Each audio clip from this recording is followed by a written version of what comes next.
Welcome, colleagues, to the Global Coalition to Address Synthetic Drug Threats, Sub-Working Group 2.1.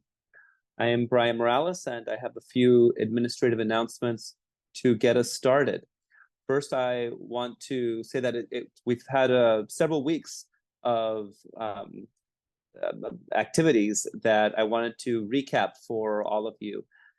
We had the week of June 24th to 28th, if we go to the next slide, the ISUP meeting, International Society of Substance Use Professionals. This is an annual meeting of the Global Workforce on Addiction, meeting in Thessaloniki, Greece. Over 1,000 participants in 30 or more trainings with events and other activities, including some Global Coalition events that I'll discuss in a minute. We had, at the same time, the celebration of World Drug Day on June 26th, and UNODC in Vienna on that day launched the World Drug Report. I encourage all of you to visit UNODC's website, and we will have a presentation in the future on the World Drug Report and the synthetics that are sort of discussed in that report as well.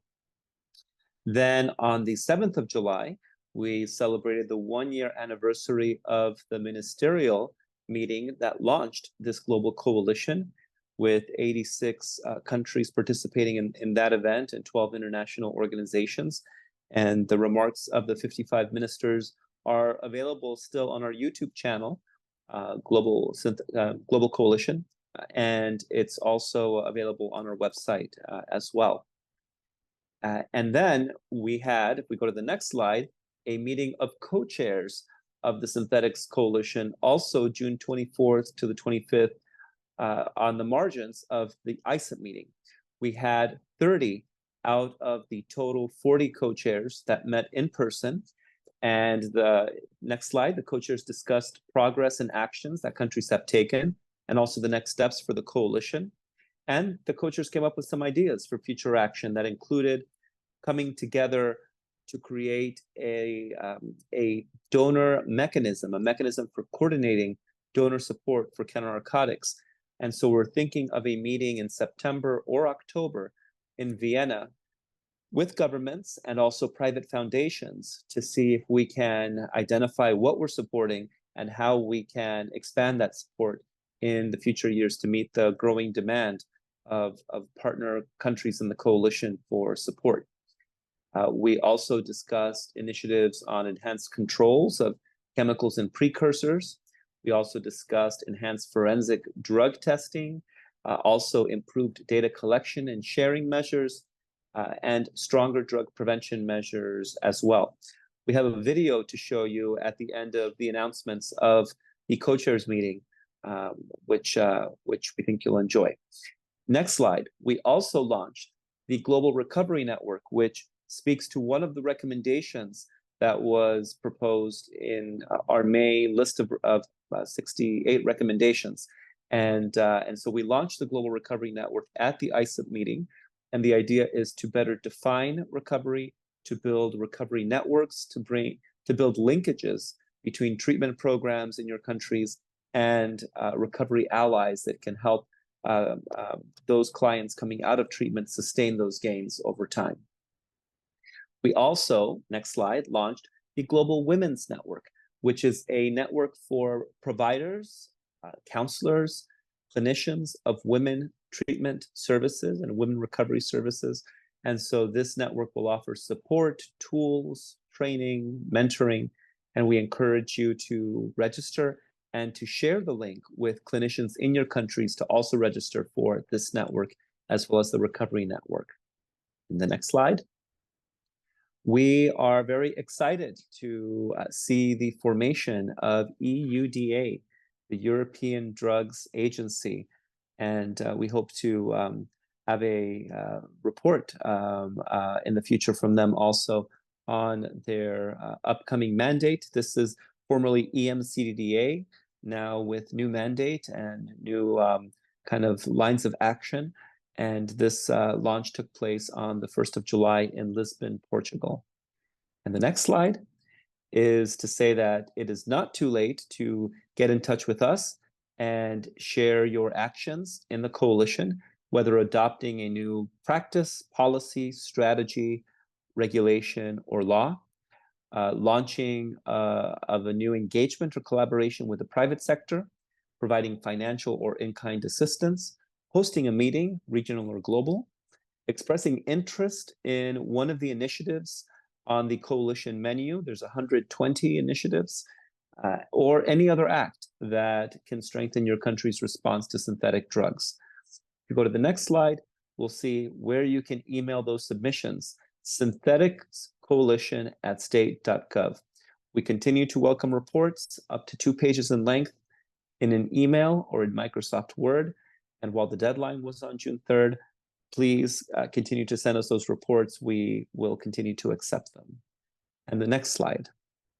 Now, this month, we're looking at programmatic implementation, coalition action planning, but we are running out of time for our sub-working group meetings. Next month will be the last sub-working group meeting. If you are interested in presenting and haven't had a chance to present yet, please reach out to us as soon as possible so we can schedule you for next month's meeting, which will be the final meeting. We will be discussing monitoring and evaluation, sustainability, and again, welcome your presentations on any initiatives, or if you want to present your report, your country report. We also would love to hear you present your report to all of us. Then in September, we will have the working group meetings, so much fewer, not the sub-working group meetings. And we'll have sub-working group co-chairs report to working group co-chairs. And so at that session, we will reflect on the work over the past year and where we go from here. So with that, I thank you for your collaboration. And I'm going to ask Henki if you could please play the recording of the co-chair meeting in Thessaloniki, Greece, for all of us to get a flavor of what happened during that week.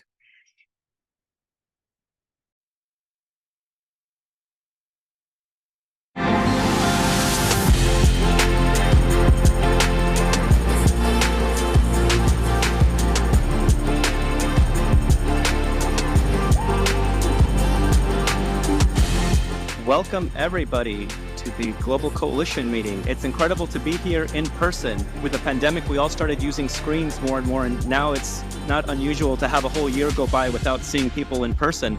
But it feels a little bit like Hollywood when you start to see people that you've been seeing on the screen now come to life, and now we're all here in one room. It's quite special. Thank you so much for making the journey.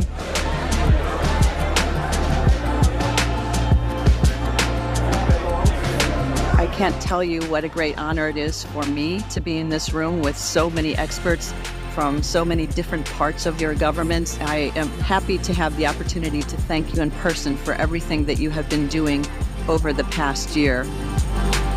I believe it is important that participant countries reflect on and communicate what their own objectives are as part of the Global Coalition and what they want to achieve over the next 12 months. I urge us to invest in the hard work of building and supporting capacity in less developed parts of the world. This will require time, building relationships, face-to-face visits, and follow-up meetings. Every country has challenges, they're just different ones. With synthetic drugs, there are a lot of lessons we can learn from other countries because of their experiences. And no one country can solve this alone. It is a challenge that faces all of us, and whether it's fentanyl or some other drug, in addition to plant-based drugs, we all share the same threat and we have to work together. So our goal for the launch of the coalition last July, which would be 1 year and a week, was to get 50 countries together. We ended up getting 80 countries and 11 international organizations.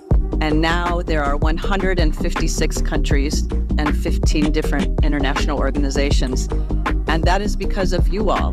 President Biden has now requested $24 billion just for domestic treatment programs at home. We now have a medical doctor who's the head of the White House Office of National Drug Control Policy. And all of this really is because of the things that you have done. To keep the momentum going, to make sure that this attention to the change. The structure created strike a balance between treatment and prevention. If you put all these intelligence minds together, you can't go wrong here. What we want to achieve is that element of networking, knowledge, sharing and learning. But when we come together, there's a magic. There's an energy that happens when people are together in the same room. The Global Women's Network is I see as an important part of this overall conference because it gives providers from prevention to treatment to recovery that are working with women a place to call home, a place to find their face, their voice, their like-minded spirits within this larger conference. Recovery is part of the whole continuum of care, and that's why it's a very important component in this conference.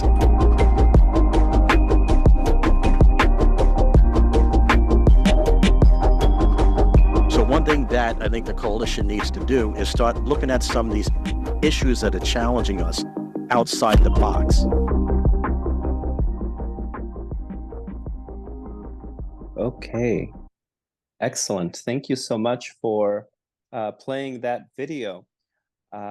Now, I want to turn it over to our co-chair, Rahmatullah Balashah, for today's session. And let me say, Rahmatullah, it was wonderful to see you in Greece.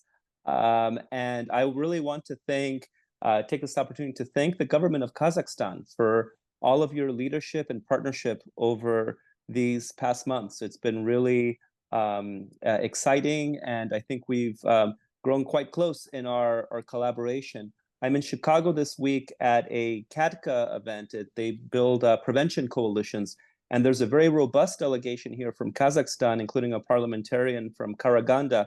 Already there's a lot of interest in sort of collaborating on the recommendations of the coalition from so many different government partners from Kazakhstan. So thank you very much for your leadership, and looking forward to your chairing of the session. Thank you.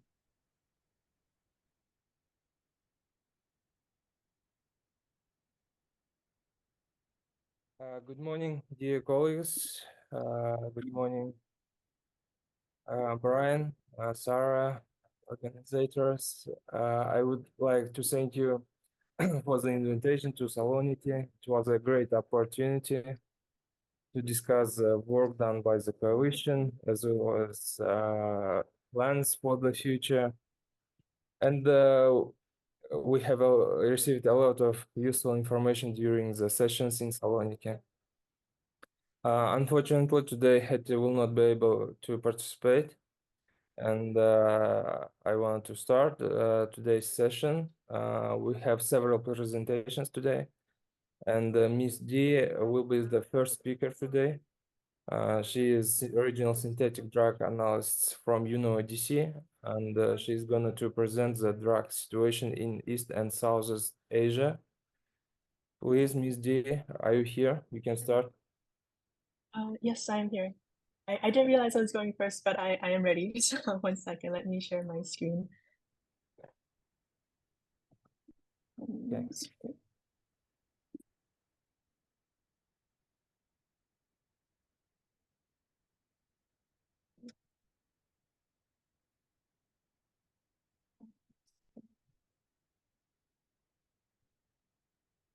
Rahmatullah, thank you so much for that wonderful introduction. I'll just say, as Dee is setting up her presentation, she will be giving us a brief on the World Drug Report, and also with a special emphasis on the Southeast Asia region. Thank you.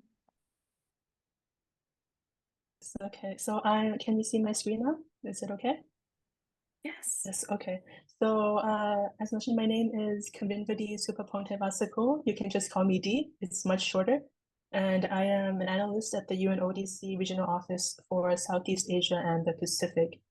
And today I will be speaking on the drug situation mainly in East and Southeast Asia, based on 2 recently released reports by UNODC. The first one is an annual synthetic drugs in East and Southeast Asia report, which has been produced annually since 2009 to support countries in the region to understand the latest developments and challenges. I apologize so much to interrupt you, but would you mind speaking a little bit slower for our interpretation? For the interpretation? Yes, thank you.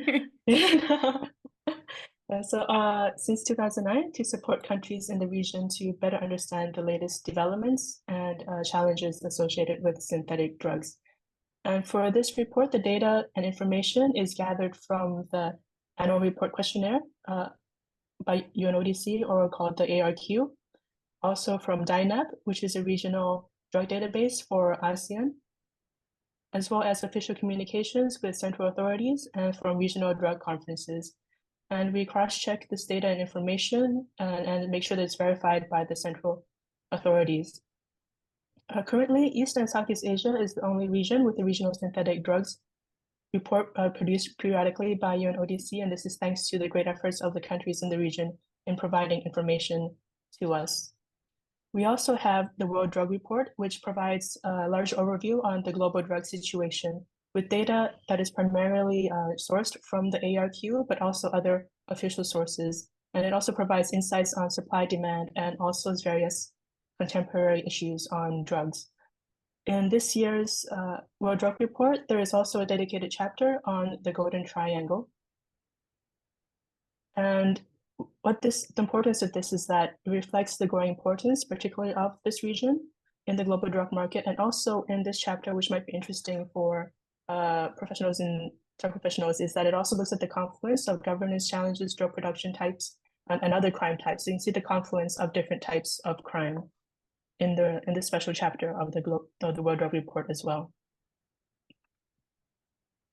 For the presentation, I will focus on three main things. First, opiates, synthetic drugs, and also the confluence with other illicit activities. So here you can see there have been some change in dynamics in the world of opium poppy cultivation. In the graph, as you can see, some of the main sources of opium poppy cultivation worldwide are previously Afghanistan, Mexico, Myanmar, and Lao PDR. I'm not sure if you can see clearly the different colors that are associated with it. In East and Southeast Asia, the main source of opium poppy cultivation is Myanmar. And in Myanmar, what we have observed is that for the past 3 consecutive years, particularly since the military takeover in the country, there has been a consecutive increase in the area under opium poppy cultivation. From 2022 to 2023, there was a 18% increase in the area under opium poppy cultivation in Myanmar, from about 40,000 hectares to 47,000 hectares. Similarly, there was also a great increase in the potential opium production in Myanmar to over 1,000 tons. This is for the first time since 2001, and this is a significant increase from the amount that was produced in 2022. Primarily, this is due to more sophisticated farming practices, availability of fertilizers, which allows a greater amount of opium to be produced. An important observation that we want to make here, which is that previously Afghanistan was the main producer of opium worldwide, but ever since the Taliban ban in 2022, there has been in 2023 a 95% contraction in the Afghan opium market. So you can see in the very last bar here, the dramatic decrease in opium in Afghanistan, making Myanmar now the world's largest producer of opium. And this also has implications for the heroin market. For East and Southeast Asia, interestingly, there were 7.7 tons of heroin seized in 2023, which is an increase from the 5.6 tons in 2022. But if you look at the previous years, you can see that it's dropped a bit. And from our information, looking at the different routes and different seizures where heroin seizures have been taking place, there is a possible change in heroin trafficking routes outside of Myanmar. Instead of going towards East and Southeast Asia, perhaps going towards South Asia and other westward heroin markets. Now, when it comes to synthetic drugs, in 2023, we saw a record amount of methamphetamine seized in East and Southeast Asia, where a total of 190 tons was seized, compared to about 151 tons in 2022. This is a record amount. As you can see, each year, the situation has been accelerating each year, with almost every year being a record year. But this in particular is a very significant increase of 25.7% from the past year. And also there was a record for both the amount of methamphetamine tablets seized, and also a record for the amount of crystal methamphetamine tablets seized in the year. 89% of it was seized in Southeast Asia, showing the importance of Southeast Asia and the impact that Southeast Asia has been receiving from this growth in the methamphetamine market. But also importantly, nearly 75% of the total amount of methamphetamine seized in East and Southeast Asia was actually seized in PDR, Myanmar, and Thailand, where the Golden Triangle is. Here we have information from countries showing the changes in methamphetamine seizure amounts. This is the total amount of methamphetamine seized for all forms, so tablet, crystal, liquid, powder. And we can see an increase in Myanmar, in Thailand, in Cambodia, but also in Malaysia and Brunei, China, the Republic of Korea, and also preliminary information from Japan that it also increased as well. Now, the methamphetamine that is seized in East and Southeast Asia is predominantly sourced from Shan State in Myanmar. We have some examples of labs that have been seized in Myanmar here, as you can see in South Shan in July, but most of the labs that have been seized are small tableting labs, which does not reflect at all the size of the methamphetamine market in the region. And this is predominantly due to a lot of the drug production actually taking place in the special regions of Myanmar, as you can see here in the map. These special regions of Myanmar are unique in that they are controlled by armed groups and they have a strong presence of organized crime, but there is virtually no state presence there because they're controlled by armed groups, making it very difficult for law enforcement operations to actually go in and target the manufacturing of methamphetamine in the region. With that being said, as I mentioned, most of the methamphetamine sourced in the region is sourced from Shan State, Myanmar, and you can see here a map of the different flows, flows by land, by maritime, by air of methamphetamine in the region. What we have observed in the past few years is particularly the increase in maritime trafficking. Here we have some information based on the seizures of crystal methamphetamine in the different states of Myanmar. In 2021, the main state that had the largest amount of methamphetamine seized in Myanmar was Shan State. However, in 2022, we saw a shift. Instead of Shan State, Mandalay was the state with the highest amount of crystal methamphetamine seized, showing the shift from where they're produced to Mandalay, where there is a more transit route towards other regions in the country, including the more southern regions. In 2023, we saw an increase in this trend. Again, Shan State was not the predominant, was not the top state with the amount of crystal methamphetamine seized, but instead it was Mandalay, Tanintari, which is at the very bottom of Myanmar there, Yangon, which is also located where a lot of ports are located to other countries in the region, and also Rakhine State, which is more connected to the westward markets. So from this information, looking at where the seizures are taking place and also looking at maritime seizures that have been reported, we can see that there has been especially an increase in maritime trafficking in 2022, also 2023, and we have seen this also in 2024. Here I have a few cases from late of last year and also from earlier this year. The first one is a case of 2.6 tons of crystal meth that was seized in Katang, Myanmar, which is towards the southern part of Myanmar. In December, we also had seizures in Chusengsao of Thailand of 1 ton of crystal meth and 1.2 tons of ketamine. And in January in Sihanoukville, we saw also a large amount of crystal meth and ketamine seized. About these, the later two cases in Chusengsao in Thailand and Cambodia, in previous years, we have seen a lot of maritime trafficking through the Malacca Strait towards the left of Thailand, but in late 2023, 2024, what we've been seeing is an increase in the amount of drugs that have been trafficked through the Gulf of Thailand, so on the other side. So you can see an exacerbation of the maritime trafficking trends in the region. We also saw in May of this year, the largest single seizure of methamphetamine in Mandalay, Myanmar of 5 tons of crystal meth. And this, according to law enforcement, was destined to Yangon for subsequent maritime trafficking. So not only is the maritime trafficking increasing, but also you can see that the scale, the amount of drugs that are being trafficked each time in a single shipment has been increasing as well. And importantly, what this reflects is the connection between the land trafficking routes and also the maritime trafficking routes within the region. And within the region, I mentioned maritime trafficking, but of course, there is still a lot of land-based trafficking going on in the region, also in large amounts. For example, in August of last year, we had 466 kilograms of crystal meth that was trafficked via Laos into Cambodia, and also in Laos, a seizure of 1 ton of crystal meth in March of this year. Although the methamphetamine in this region is mostly sourced from state Myanmar, we have also been seeing methamphetamine trafficked from other regions. And this year, the Philippines authorities seized 1.4 tons of crystal meth that is believed to be originated in West Asia. And if you look at the packaging, most of the packaging that is produced in Shan State, Myanmar is usually in tea bags. But in West Asia, it is more in these plastic Tupperware containers, which you can see in the picture here on the right.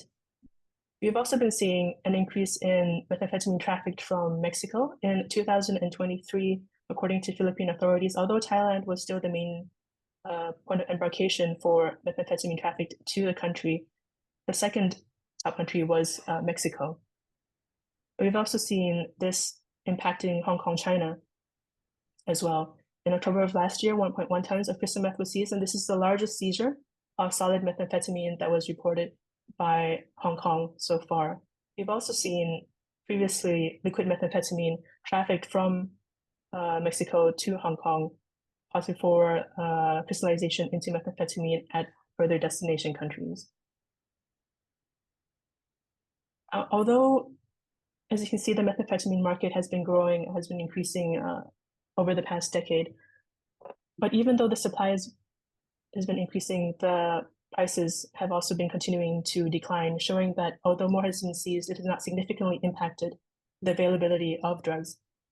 As you can see in Cambodia, Malaysia, and Thailand, the prices have been decreasing for the past several years, since 2019 to 2023, while the purity of the drugs remain very, very high, usually over about 90%. In Thailand, in 2019, for 1 kilogram of crystal methamphetamine, the price was about 10,000 USD. But in 2023, now the price has dropped to as low as 4,000 USD per kilogram. In border areas near the border between Thailand and Myanmar, the price can be as low as 1,000 USD per kilogram. And from information from law enforcement and intelligence officials that we have, in production areas, it can be as low as $400 per kilogram. Aside from methamphetamine, we've also observed a growing supply of ketamine in the region. If you look at, and we see in, if you look at 2022, about 29 tons of ketamine was seized. And this was largely due to industrial labs that were found in Cambodia in 2022, as well as a lot of chemical warehouses where chemicals used to produce the ketamine and its precursors were stored. In 2022, of the 29 tons, 13.4 was seized in Cambodia. In 2023, Cambodia only seized 1 ton of ketamine, but if you look at the total amount of ketamine, it is still a very, very high amount compared to the previous years, where in previous years it was mostly around 10 tons in East and Southeast Asia, but in 2023, it reached about 24 tons, primarily due to large seizures in Thailand, Taiwan province of China, and also Myanmar.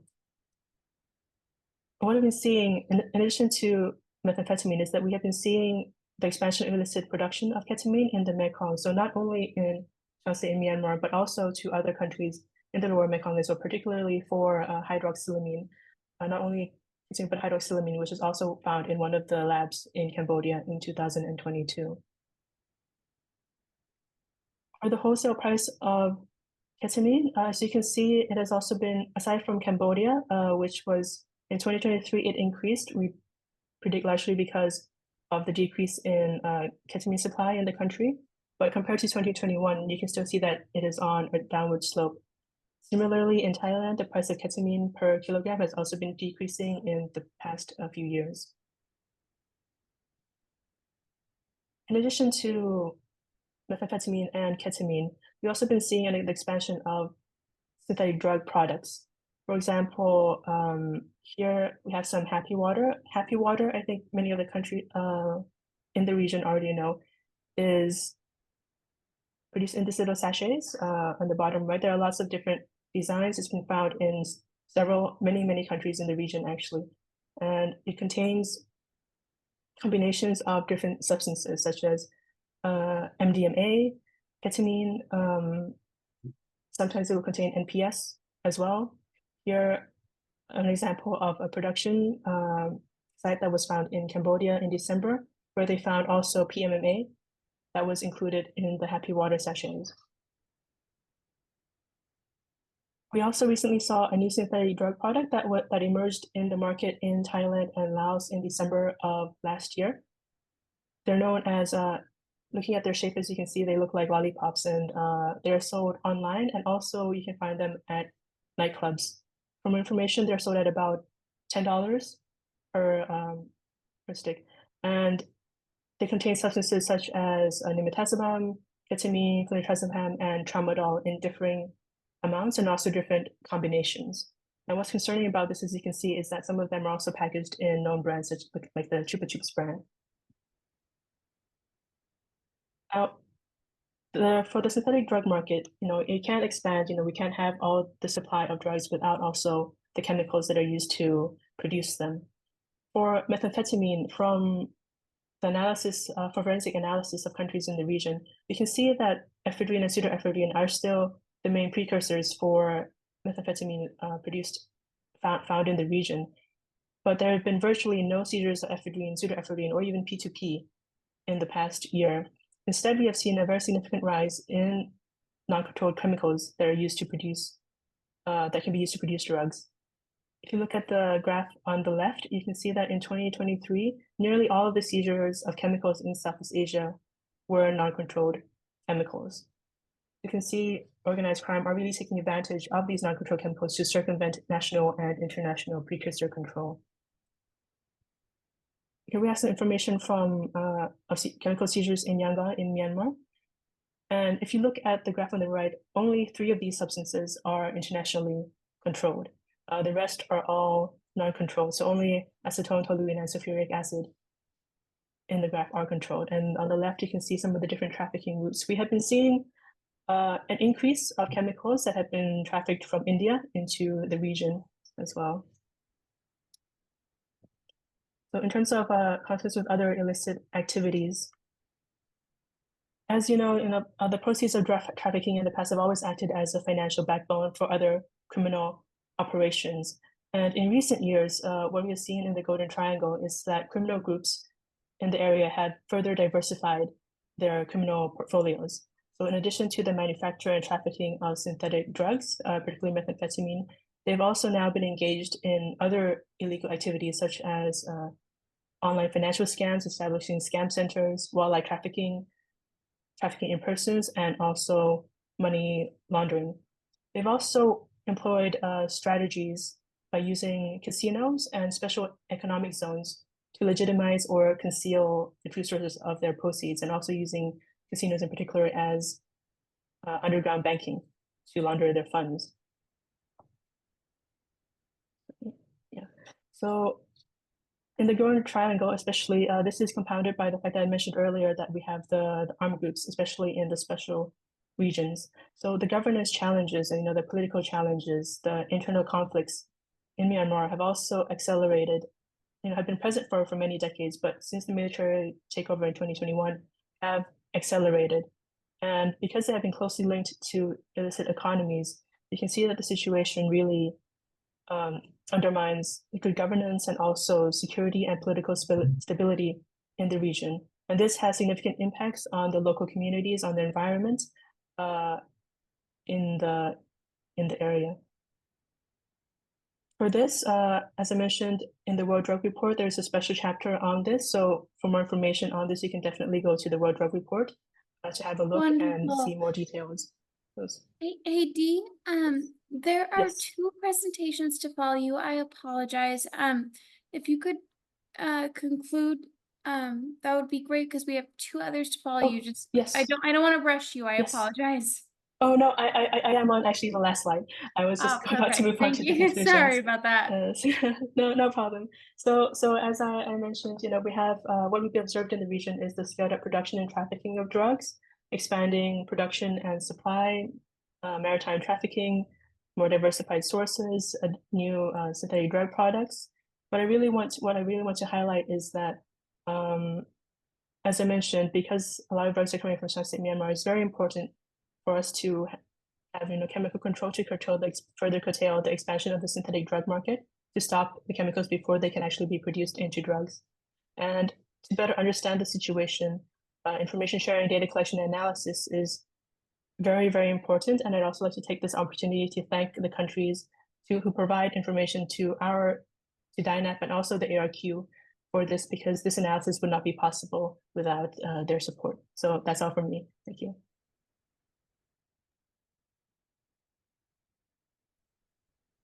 Thank you very much, Ms. D. It was very interesting.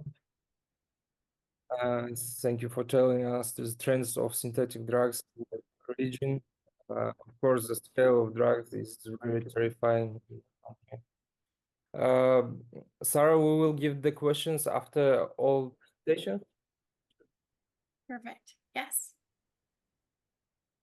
Okay, the next presentation is mine. I'm gonna to I'm the counter narcotics coordinator at the Academy of Law Enforcement Agencies at the Prosecutor General's Office of Kazakhstan.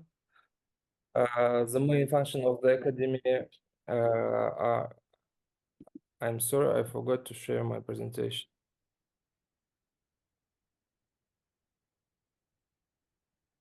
Just a second.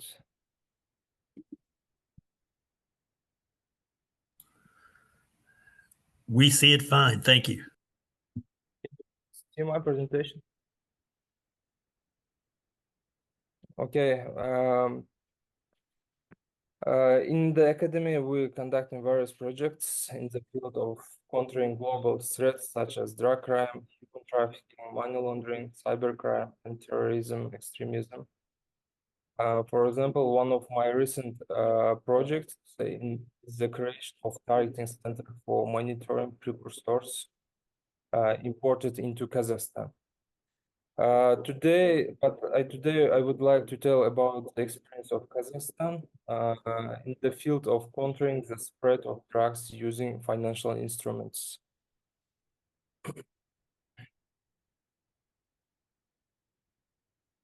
As you know, the proceeds from illegal drug trafficking serve as financial support for various kinds of crime, including criminal communities, cross-border crime, and terrorist structures.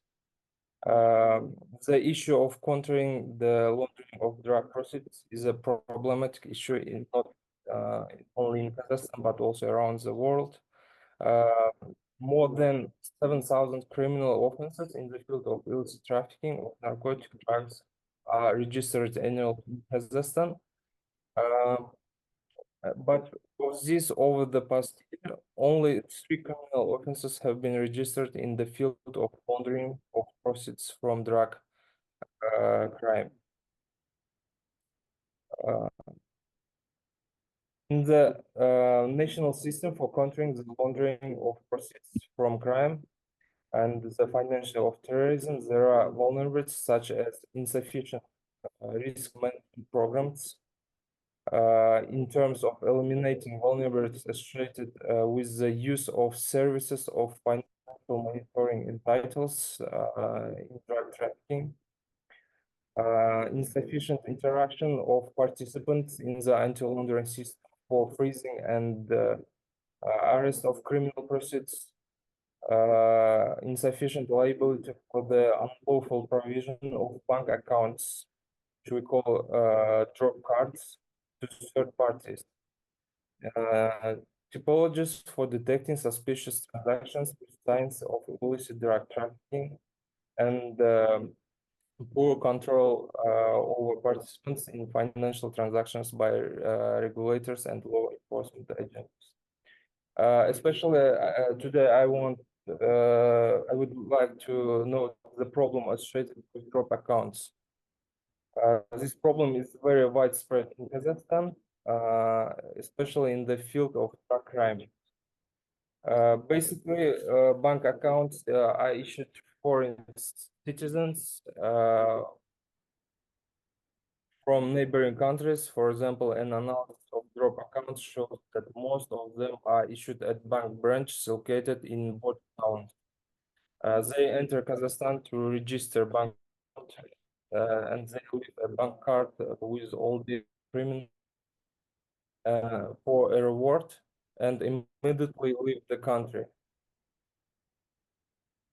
The following measures, as you can see on the screen, there already have been taken to combat this problem.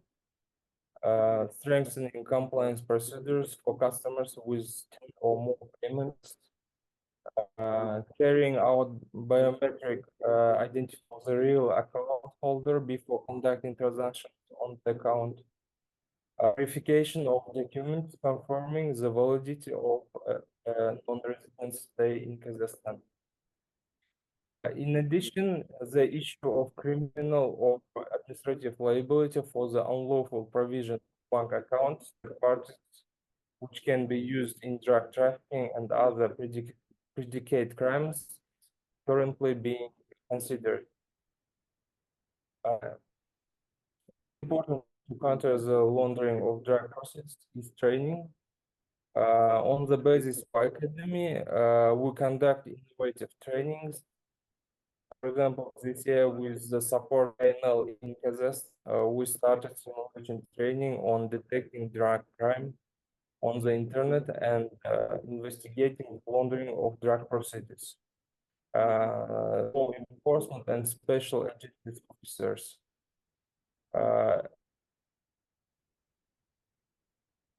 An expert group from the representatives of law enforcement and the international expert community was created to make a scenario and organize this training.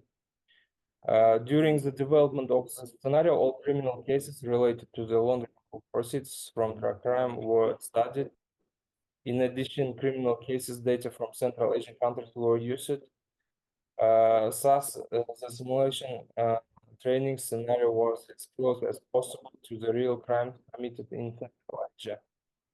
The scenario also includes various schemes for laundering drug money, which must be disclosed by the participants. This will more effectively help to understand the existing laundering schemes in practice, their identification, disclosure, and collection of evidence. We have already conducted 2 such trainings for 8 regions of Kazakhstan. And by the end of the year, we plan to hold 3 more such trainings for employees of other regions. That's it. Thank you very much for your attention. This is what I wanted to tell briefly today. And we don't have much more time. And if you have some questions, I will be happy to answer.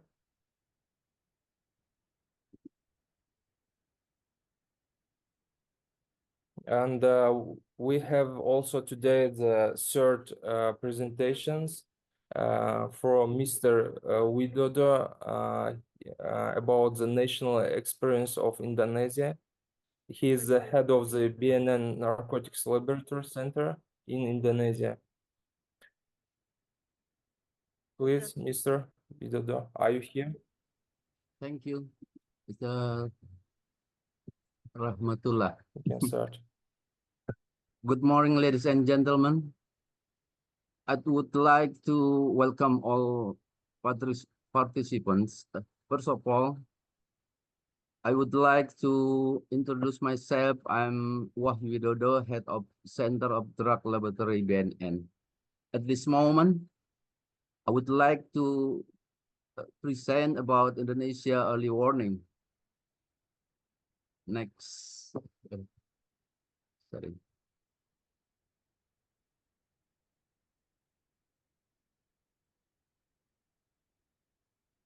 I will be starting the presentation with a role of BNN and its duties.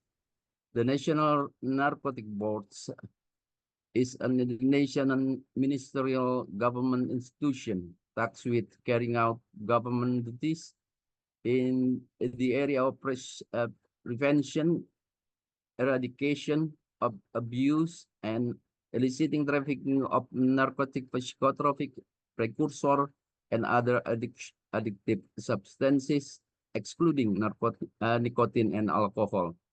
Here, all of you see the organizational structure of BNN. The structures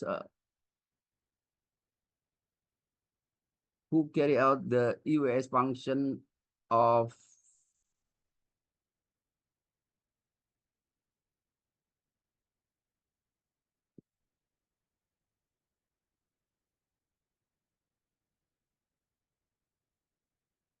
the Center of Narcotic Laboratory and Center of Research, Data and Information. They have a tool to exchange network among the key actors and institutions involved in drug area, prevent the development of drug crisis, and alert the drug trend which threaten the environment. Next, Center of Drug Testing Laboratory tasked with carrying out duties in the area of drug testing, quality assurance, and research, and laboratory service development of narcotic, psychotropic, precursor, and other addictive substances, excluding nicotine and alcohol.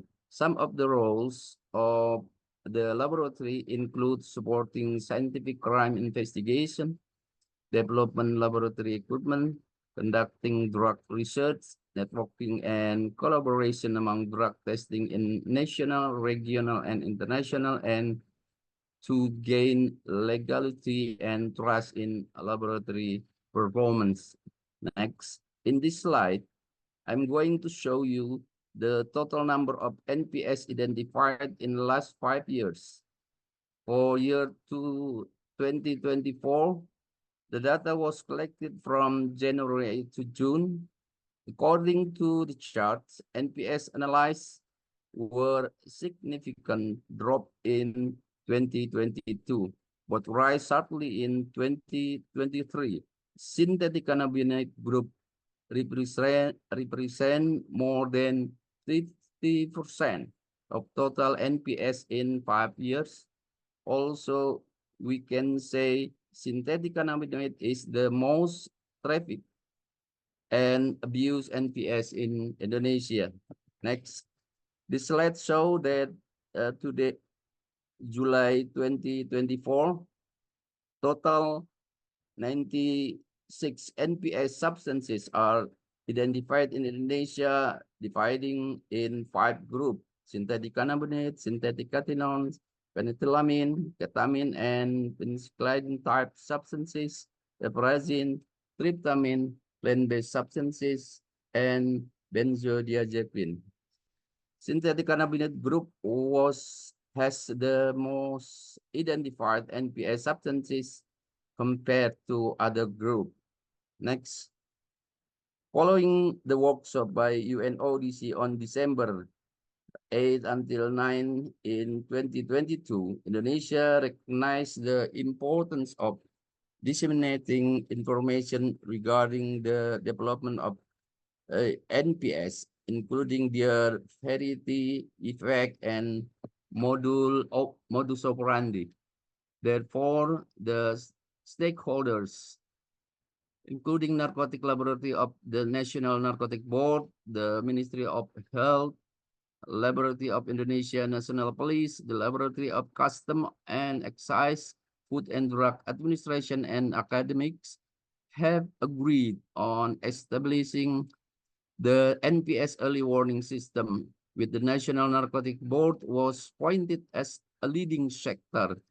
This initiative demonstrates the commitment to avoid evolving threat and to foster a safer environment. The involvement of various stakeholders reflects a comprehensive strategy to strengthen Indonesia's capacity to monitor and respond to emerging threats related to NPS. Next, speaking about the operational structure of EBS in Indonesia, we divide into three structures: the organizer of administrator, two parties involved in EWS development, and number three, all activity in the development of EWS are consistently reported in writing to the head of BNN. Next. The NPS alert system at the Center of Narcotic Laboratory of BNN was initially a web-based digital content integrated with the main BNN website. However, the content in the NPS alert system was quite limited, only shown a classification table for NPS Indonesia. After receiving consultative dialogue from UNODC, we decided to maintain the early warning system using a website platform. The layout and content adapted from early warning advisory, which is more informative and easily understandable. We consider us using a website platform is more sufficiently efficient as a means for disseminating information at a relatively low cost. Currently, we are in the process of adding English language services based on suggestion and input from colleges at Global Smart 2023. This enhancement will allow the EWS platform to serve as a reference and comparative data source from laboratories in other countries. Next, the element needed in the establishment of an early warning system as follows. One, formation of a small team. This team should have a clear understanding of the purpose and objective of the EWS. In addition, the team members must be committed to implementing EWS development and maintenance. Two, collaboration with relevant stakeholders. Effective collaboration with stakeholders is essential. Currently, only the Center of Narcotic Laboratory of BNN serves as a data source. However, in the future, it is expected that all drug testing laboratory in Indonesia will collaborate to build a comprehensive data center. Set the budget to enhance the website content, involve laboratory personnel from other institutions is crucial. Regular meeting with stakeholders can facilitate this collaboration. Furthermore, to attract public interest, we need to create a appealing website and promote it.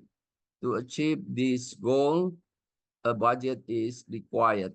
Next, in our experience in establishing the EWS website, following the workshop by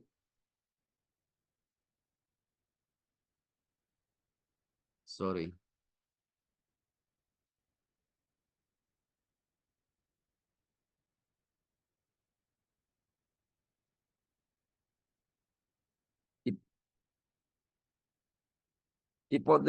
to enhance US will should focus on diversity data source by an established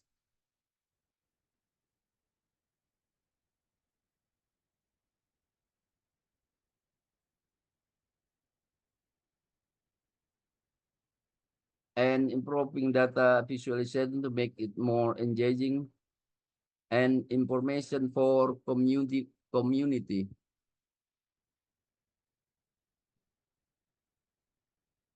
Collaborating with relevant parties and exploring innovation solution can help address these challenge and enhance the effectiveness of the EWS. Next, the lack of following up after the consolidation meeting among stakeholders remains a challenge. As a follow-up to the consolidation, we intend to organize an online meeting to facilitate data collection. We hope all stakeholders will reach a consensus regarding the specific data they can contribute to the website and discuss the follow or mechanism for content input. Next.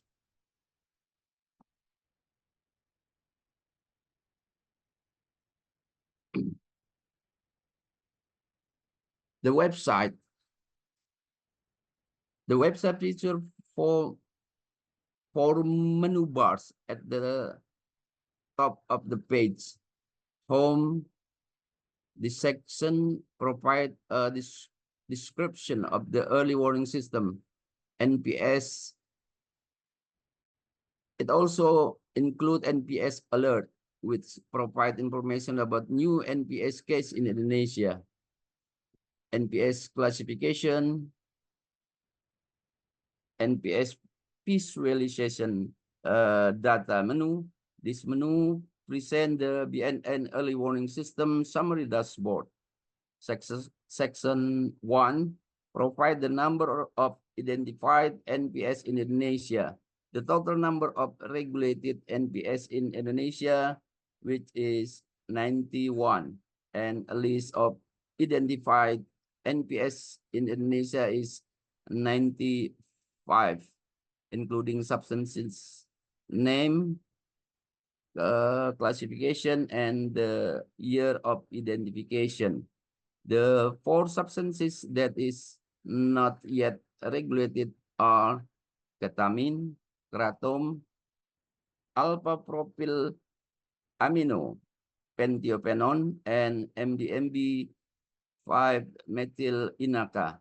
It also shows the distribution percentage of NPS based on their classification and the annual count of identified NPS in Indonesia. Display the number of identified sample of NPS by year in 2024. It is dominated by synthetic cannabinoid. In section 3, cover NPS regulation in Indonesia. It shows the total number of regulated NPS along with the count of identified NPS from the regulated total.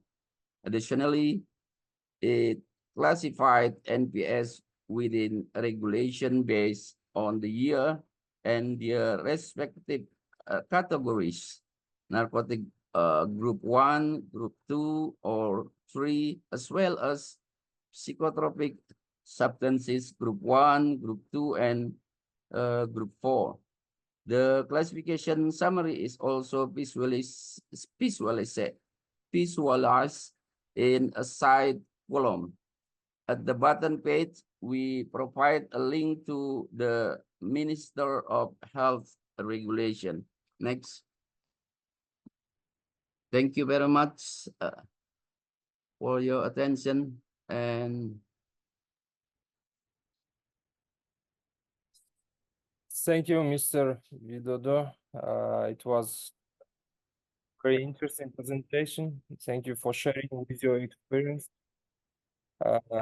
It is very useful information who haven't yet established an early warning system. If someone has the questions, please feel free to ask. Okay.